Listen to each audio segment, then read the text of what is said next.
Buenas hackers, soy DroboHack y vamos a estar comentando este artículo de la gente de McAfee que nos van a hablar de la operación No Voice. Como otros vídeos podríamos empezar aquí a leer y ver todo poco a poco, etcétera, pero para esta ocasión he querido hacerlo un poco mejor y hemos preparado un pequeño diagrama de ScaleDraw en el que vamos a poder seguir el flujo de una manera mucho más intuitiva y mucho más dinámica, ¿vale? Entonces, empezamos diciendo que McAfee destapa esta operación No Voice, la cual se trata de una campaña de rootkit Android, la cual se basa en vulnerabilidades para las que Android puso a disposición parches entre 2016 y 2021.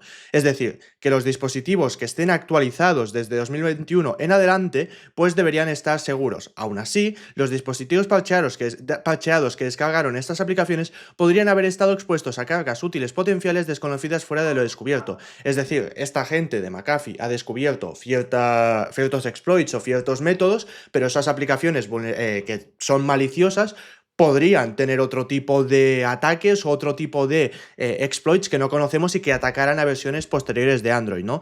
En general, su funcionamiento se basa en, oye, tengo la Play Store donde publico un montón de aplicaciones que son pues la típica de linterna, la típica de optimizar el teléfono, la típica de la batería, aplicaciones Android que estoy seguro que alguien conocemos que la tiene o que el típico familiar que te dice, no, mira, me he puesto esta aplicación y el móvil, la batería me dura mucho más, etcétera. Todos tenemos ese familiar.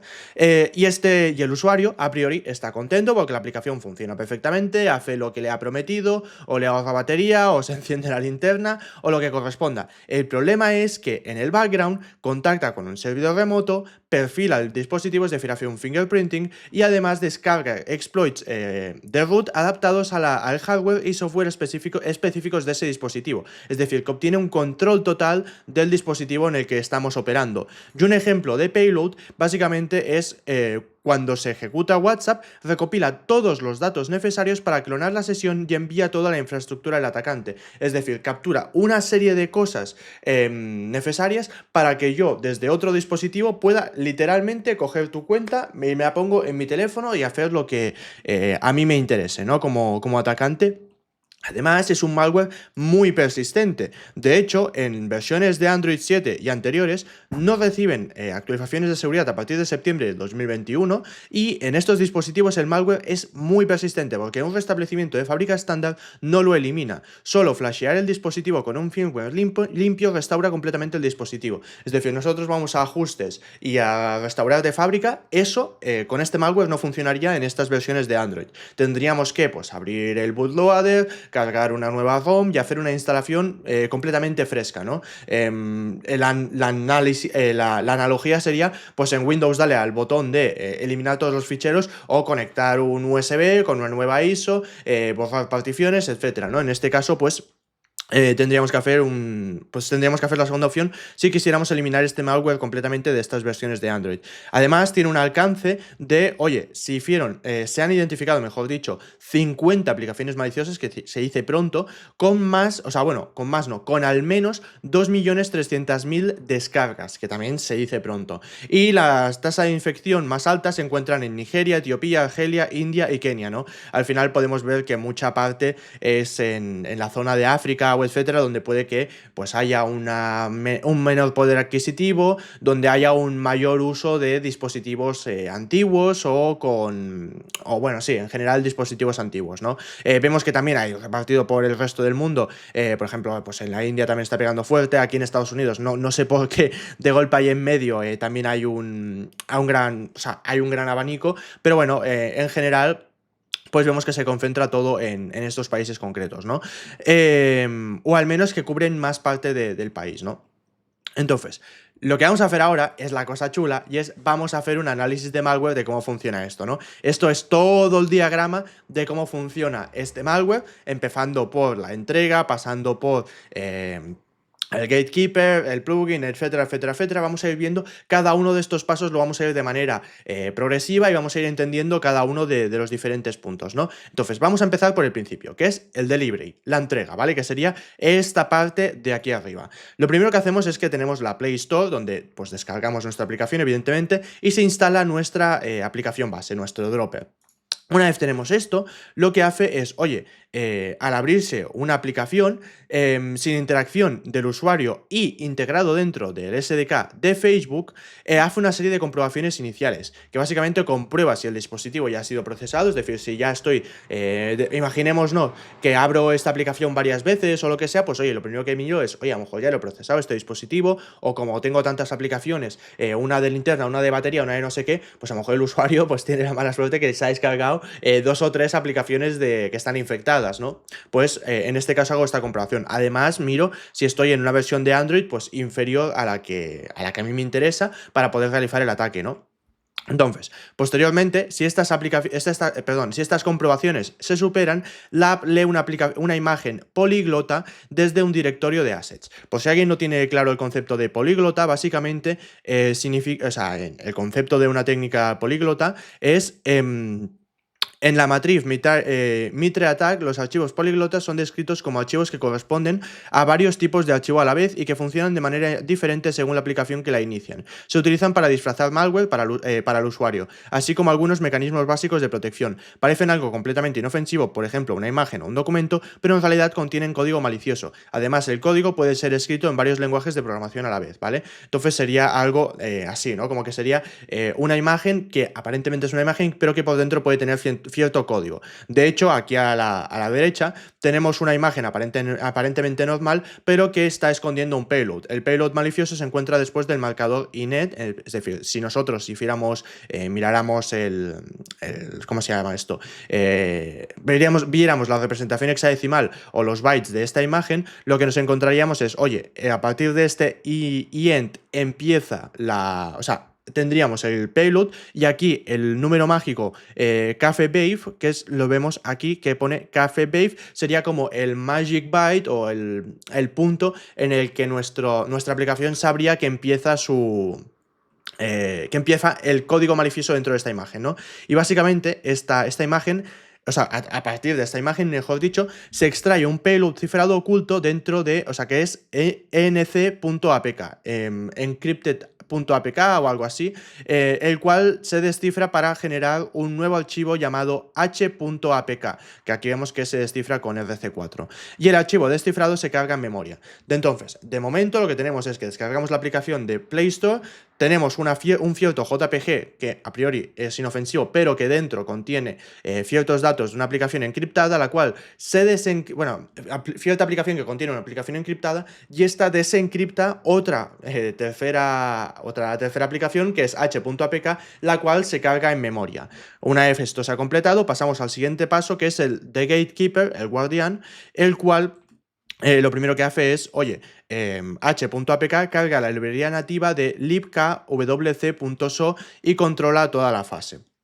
Posteriormente se realizan otra serie de verificaciones iniciales se verifica que se está ejecutando dentro de la aplicación portadora prevista. Es decir, oye, ¿estoy realmente en esa aplicación de batería, en esa aplicación de linterna, en esa aplicación de lo que sea? Como que no haya alguien que de golpe la ha sacado a un entorno controlado y me están analizando. No, que estoy dentro de donde toca. Y para ello comprueba el nombre del paquete y verifica el certificado de la firma. Por otro lado, también detecta si la aplicación se está ejecutando en un entorno de depuración, ¿vale? Que no estamos aquí tratando de debuguearla o haciendo alguna cosa a priori extraña para la aplicación. Posteriormente, se ejecutan un par de payloads internos dentro de este libc, ¿no? Que podemos ver aquí que son ex.jar y el sec.jar. El primero de ellos es sec.jar, el cual ejecuta 15 comprobaciones, si es un emulador, si es un root debugger, etc. Y aquí vemos un poquito de código de estas 15 comprobaciones. Podemos ver aquí todo lo que está haciendo, pues oye, si es un emulador, si tiene un debugger, si hay un debugger, está comprobando si hay un GPS spoofing, yo qué sé, hay un montón si tengo algún HTTP proxy configurado, si estoy utilizando un VPN, si estoy conectando el USB en plan debugging, o sea, hace un montón de comprobaciones y aparte de estas comprobaciones, también hace un geofencing, o sea, que es decir, bloquea los dispositivos que estén en Beijing y en Shenzhen. Y también, como tercera parte de este payload, lo que hace es una excepción por dispositivo. Si estoy delante de un dispositivo de Yone, que yo simplemente no había escuchado esta marca en mi vida, solo aplica el geofence, es decir, estas comprobaciones no las aplica, y si tiene un Meizu, por el motivo que sea, hace una ruta de ejecución absolutamente, o sea, diferente, otros caminos que, bueno, en este vídeo no vamos a explorar, pero en caso de que fuera esta marca concreta, pues ejecuta una ruta diferente, ¿no? Y por otro lado, tenemos el segundo payload, que es ex.jar, que solo se ejecuta si sec.jar pasa las verificaciones y es el que inicia la comunicación con el servidor Command and Control, ¿no? Por lo tanto, tendríamos un primer payload, el cual se encarga de, oye, verificar que todo esto se cumple de la manera que ellos esperan y que tampoco estemos ni en Beijing ni en Shenzhen. Y oye, si estoy en uno de estos dos dispositivos de estas dos marcas, pues hace estas acciones diferentes, ¿no? Y luego, pues lo otro sería pues saltar ya al ex.jar, que igualmente ya vemos que está dentro de la siguiente fase, la cual es el paso 3, que es el plugin. El plugin lo primero que hace es, cuando ejecutamos ex.jar, es configurar un framework de plugins o de plugins. También inicia la comunicación con el Command and Control, que hace el check-in cada 60 segundos. Descarga imágenes con datos encriptados escondidos después del contenido de la imagen. Como hemos visto en la imagen superior, esa imagen que parecía el logo de GitHub, pero en realidad contenía ciertos datos. Y en paralelo se ejecuta una rutina de borrado de logs y rastros forenses. Es decir, a medida que va haciendo sus comunicaciones con el Command and Control o que va descargando cosas, también se encarga de ir eliminando logs y de ir tratando de que si después llega cierto perito a analizar el dispositivo porque lo que sea, pues que no lo tenga más difícil, ¿no? Entonces, el tercer paso sería, oye, hemos dicho que aquí estamos configurando cierto framework de plugins, pues se carga el primer y el principal plugin, que es rt/plugin, que este básicamente actúa como un orquestador. Se encarga de gestionar subplugins, de controlar esta comunicación con el Command and Control y de enviar más de 30 datos del dispositivo, como el modelo de hardware, la versión del kernel, las apps instaladas, el estado de root, etcétera, etcétera, etcétera. De enviar un montón de información al servidor para que sepa delante de lo que estamos, ¿no? Y el nombre de esta campaña, así como a modo curiosidad, proviene de este plugin, ya que incluye el audio silencioso llamado r.raw.nobios. No, o sea, lo he dicho así, en plan, es un error tipográfico que cometieron a la hora de programar el malware, pues los investigadores han asumido que esto fue un error tipográfico. De hecho, podemos ver aquí el código, donde vemos aquí a la derecha que pone no BIOS, y a partir de este audio que se ejecuta en segundo plano de manera silenciosa para, juraría ahora mismo en memoria, que era para poder mantener el servicio activo, que es reproduciendo cierto sonido aunque sea de manera silenciosa, pues ha sido el que ha dado nombre, el que ha bautizado pues a este malware, ¿no? Evidentemente este nombre no han venido el APT o el grupo criminal detrás y nos ha dicho, no, mira, le hemos puesto este nombre. No, esto realmente es un nombre que le han puesto pues, los investigadores. A partir de aquí, pues han decidido ponerle ese nombre, ¿no? Al final es un poco el que lo descubre, le pone nombre. Supongo que como, no sé, como los animales o yo qué sé, ¿no? Sí, el que lo encuentra le pone nombre. O como cuando escalas una montaña, el que pone las piezas para poder escalar, las definitivas, quiero decir, es el que le pone nombre a esa vía ferrata, pues por lo mismo.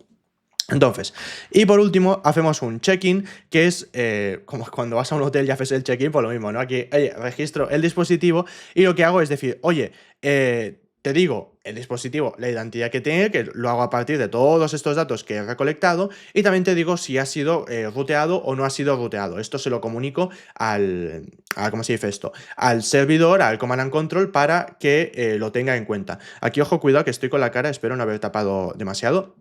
Pero bueno, ahí se lee. El siguiente paso sería el exploit, es decir, oye, que no tienes root, no pasa nada. Es decir, si no está rooteado, en caso de que no está rooteado, envío al servidor Command and Control de la información como el chipset del dispositivo, la versión del kernel, la fecha del parche de seguridad, etc. Y el servidor te responde con una lista de exploits adaptados a ese dispositivo. Es decir, ni siquiera necesito que lo tenga rooteado, si ya me encargo yo de hacerlo todo, ¿no? En plan de, yo me lo guiso, yo me lo como. Y posteriormente, antes de ejecutar, se prepara el rootkit, que básicamente se descifra el CS kiteno.d desde un recurso embebido y se escribe en disco. Es decir, yo ahora voy a proceder a cargar un rootkit, pero antes de ejecutar ninguno de estos exploits que tenía que me ha listado el server, yo me preparo el cskiteno.d, me lo guardo en una ruta, creo que era en una ruta temporal, y lo tengo ahí preparado para cuando ejecute el exploit, pues que ya tenerlo listo, ¿no? Y aquí, posteriormente, descargo, ahora sí, aquí me los ha listado y aquí me dedico a descargar y ejecutar los exploits. Desde el Content Delivery Network del Command and Control descarga los exploits. Es decir, un ejemplo de cómo se ejecutaría uno de estos exploits es: empieza con una vulnerabilidad de IPv6 use after free, que básicamente sería una lectura del kernel. Después pasa a una vulnerabilidad de GPU Mali, la cual me permitiría una lectura y escritura del kernel, y termino con una escala de privilegios más una desactivación de SE Linux. Que básicamente lo que estoy buscando, o el resultado final que a mí que espero tener, es conseguir una shell con privilegios root y SE Linux deshabilitado. Es decir, que pueda manipular memoria y pueda hacer lo que quiera, ¿no? Y aquí podemos ver, pues, una pequeña parte del código donde pues está, por un lado, forzando esa desactivación del SE Linux y, bueno, pues eso.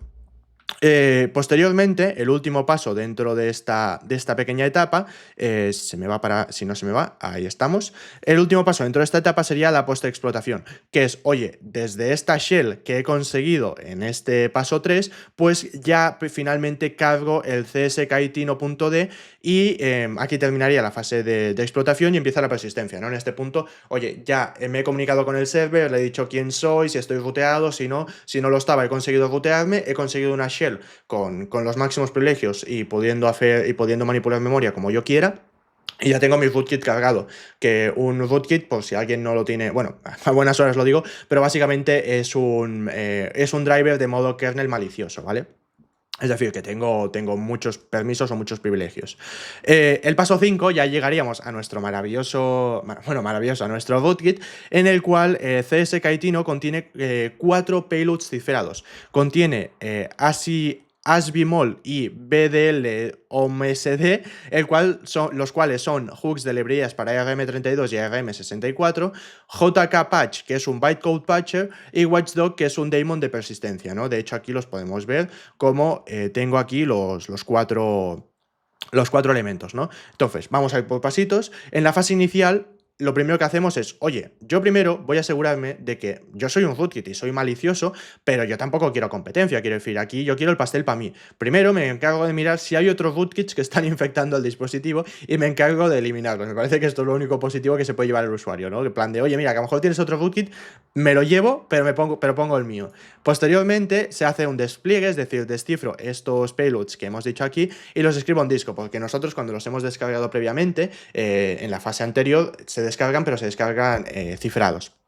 Posteriormente, lo que hago es modificar ciertas librerías. Primero hago un backup de libandroid/runtime.so y después sustituyo por una versión maliciosa sustituyo librerías con su versión maliciosa con hooks, que un hook básicamente es cuando yo voy a llamar a una función X, voy a hacerlo con una simplificación, ¿no? Si yo voy a hacer un printf y pongo un texto, cuando hago un hook lo que hago es manipular la dirección donde debería apuntar esa librería o ese printf, o incluso manipular el código de dentro de ese printf final, de manera que en vez de que se ejecute lo que debería ejecutarse, se ejecute lo que yo quiera, ¿no? Es como, o sea, voy a decir una animalada y cualquiera que lo escuche me va a poner en los comentarios 40 mensajes, pero sería como hacer un man in the middle, y lo pongo entre comillas, que nadie se eche las manos a la cabeza, sería como hacer un man in the middle a una llamada, a una función, ¿no? Es decir, sería interceptar esta llamada y hacer lo que quiera, ¿no? Muchas veces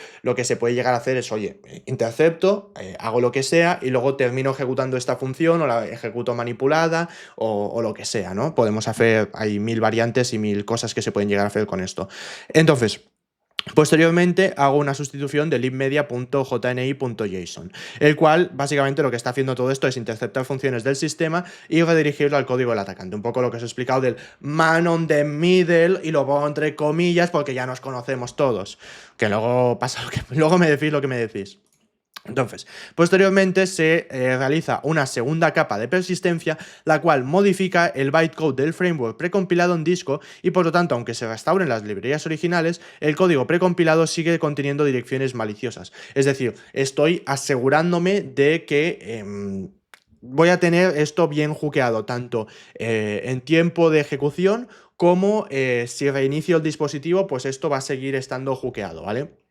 Entonces, o sea, esto sería como más en RAM, por así decirlo, y esto sería a nivel de disco.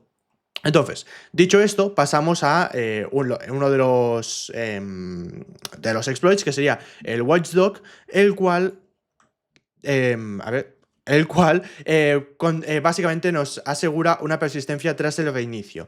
Reemplaza el gestor de fallos por el lanzador del rootkit y instala scripts de recuperación y guarda una copia de la fase de explotación en la partición del sistema.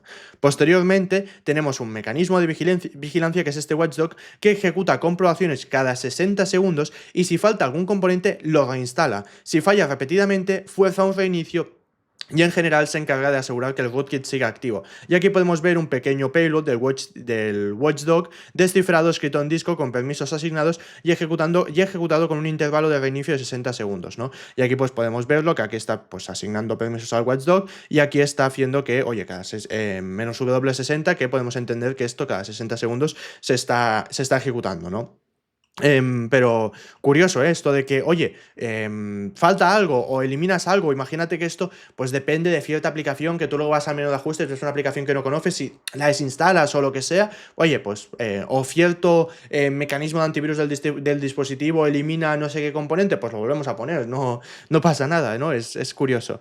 Y por último, pues en el siguiente reinicio, tras haber comprometido el dispositivo, el lanzador de procesos del sistema, que se llama Cigote, o Cigout o como se diga, carga la librería modificada y todas las apps heredan el código malicioso. Es decir, ya no solo tengo mi aplicación de linterna o mi aplicación de batería infectada, sino que en el siguiente reinicio ya son todas las aplicaciones las que están infectadas, ¿no? Posteriormente pasamos a la parte de la inyección, en la cual cuando arrancamos el sistema todas las apps ya están cargadas con la librería del sistema modificada y el código malicioso actúa según la aplicación en ejecución. Aquí se activan dos payloads llamados por el atacante buffer A y buffer B, los cuales están dentro de libandroid/runtime.so. El primero, el buffer A, se encarga de gestionar aplicaciones, se encarga de instalar o desinstalar aplicaciones de manera silenciosa, y luego tenemos el buffer B, que es el que se incrusta en aplicaciones con internet. Es la principal herramienta de post-explotación y está activo en cualquier aplicación con conexión a internet. Opera con dos canales de comunicación independientes con el Command and Control, uno para enviar fingerprinting del dispositivo y otro para recibir comandos o nuevos exploits o lo que corresponda, ¿no? Entonces, aquí podemos ver un pequeño código de pues, la inyección de estos dos buffers en el Cigout, y aquí pues básicamente está seleccionando, o sea, la lógica de inyección para seleccionar buffer A para el instalador de paquetes y buffer B para todas las demás aplicaciones, ¿no? Y aquí tendríamos pues el código para hacernos una pequeña idea. Y posteriormente tendríamos la fase 3, o sea, el paso 3, el cual es un fallback del Command and Control de, oye, si todos los dominios que tengo a priori registrados fallan y pasan más de 3 días sin contacto, se activa una rutina entre la 1 y las 4 de la mañana para contactar con api.google service, que no Google algo así extraño, que entiendo que tiene este nombre para confundir con Google, pero que no tal, y obtener nuevos dominios del Command and Control, ¿vale? Para que no perdamos la conexión, no dejar algo simplemente ahí. O sea, si fallara el Command and Control principal, pues podemos mandarlo a otros diferentes. Y posteriormente pasaríamos al paso 8, el cual es el robo, el cual básicamente, oye, solo has encontrado un payload dentro o sea, quiero decir, probablemente no, seguro que hay más payloads, pero en este caso concreto la investigación solo ha encontrado un payload, el cual es PTF-libc, que es entregado a través del buffer B desde Alibaba Cloud OS y su único objetivo es WhatsApp. Este exploit funciona de la siguiente manera. Primero, copia la base de datos cifrada de WhatsApp, extrae las claves de identidad del protocolo Signal del dispositivo, el ID del registro y la Signet, lee las 12 claves del almacenamiento local, o sea, lee 12 claves del almacenamiento local, incluyendo el número de teléfono, el nombre de usuario, el código del país, la cuenta de copia de seguridad de Google Drive, y trata de obtener un par de claves del cliente intentando múltiples métodos de descifrado.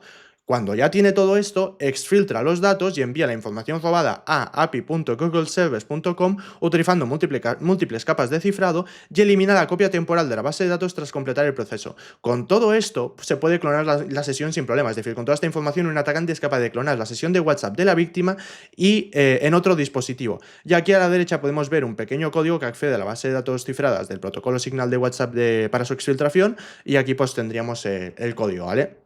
Entonces, pues estamos viendo aquí lo que hace. Es decir, no tenemos más información en este punto, no sabemos cuánto más payloads o cuántos más puntos está atacando, pero sí que vemos que está atacando pues a WhatsApp, y que con esta información literalmente podríamos... o sea, podríamos clonar una sesión de WhatsApp o similar, ¿no? Y pues para finalizar con esto, pues tendríamos la infraestructura, la cual la campaña distribuye su comunicación command and control entre múltiples dominios, cada uno con una función específica, de manera que la caída de uno no afecta al resto. Tenemos una serie de dominios principales para gestionar el registro de inicio del dispositivo, actuar como un command and control principal para la entrega de plugins, check-in del dispositivo, distribución de exploits y reporte de resultados, o luego tenemos uno que funciona como respaldo de fallback, ¿no? Y tendríamos pues estos dominios. Esto al final sirve bastante más como indicadores de compromiso, como IOCs. Aquí lo estoy comentando a modo curiosidad, pero no tiene una utilidad práctica saber los nombres, simplemente es que veáis la gran infraestructura que hay aquí montada. Luego tenemos este otro dominio, el cual aloja los binarios de exploits, y este otro que es el Content Delivery Network principal, y luego por otro lado tenemos otros para los payloads de tareas, que pues de donde se descargaría, por ejemplo, el payload de aquí abajo, el payload de WhatsApp, ¿no? Esto al final es simplemente a modo curiosidad, y para que lo tengáis así a modo referencia, ¿no? Y esto sería todo, la verdad.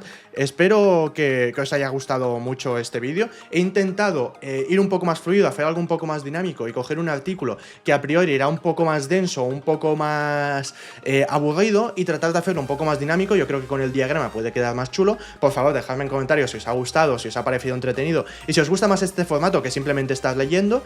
Y bueno, espero que lo disfrutéis, y como siempre, cada byte cuenta su historia.